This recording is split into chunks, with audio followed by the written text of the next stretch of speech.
mga tao. Sa mga mulang propeta.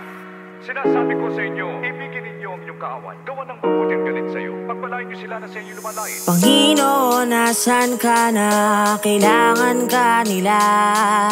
Nahihirapan na sila dito sa ibaba. Di ka nga marunong magdasal at manalangin. Nahihirapan ka ba titaas ang hahanapin? Wala kang ginawa, puro inom at pinapain ang sarili mo sa bisyo kahit di na kumakain. Kaya nyo ginawa dahil madami ng problema. Sariling pag-iisip, kinain na ng sistema. Inayaan ng sarili, sumaya pero pasensya. Magbagong buhay na kayo, sa Diyos makaalala. Tsaka ka magbabago kung kailan ika'y sira. Na may sakit ka lang kasi kaya mo siya naaalala. Binabasi mo sa hirap, paano kung mawala na rin ang gana? Ang Panginoon sa'yo ay mahiya na mahiya ka. Payutong kapatid, sana iyong marinig. Matuto kang manalangin, sa Diyos ika'y makinig. Bawat labas sa bibig, bukal sa aking dibdib. Pintig ng puso sa Panginoon, ika'y bumalik.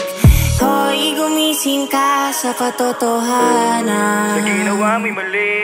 Hoy, wag na wag magbulag-bulagan. Sa Diyos ika'y pumanig. Darating ang panahon, wala ka nang malalapitan. Nandiyan Panginoon na lagi yung makakapitan. Manalangin lang palagi dahil ito'y tinatangi na sandalang kahit paano mangyari patawarin. Kung minsan nagkaroon sila ng sala, pabuksan mo sana panibagong pinto't bintana. Hindi to walintana, wag gayaan ng sarili na mawili sa alam mo naman na hindi to tama. O bakit tigising? Baka tulog ka pa. Sunod-sunudan sa sistemang di na maganda. Baka ika'y laseng, tsaka mayamats pa.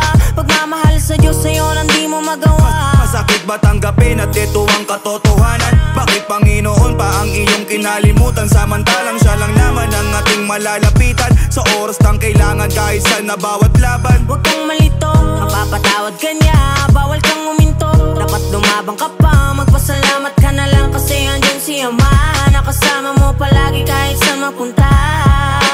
Hoy, gumising ka sa katotohanan. Sa ginawa mo'y mali. Hoy, wag na wag magbulag-bulag.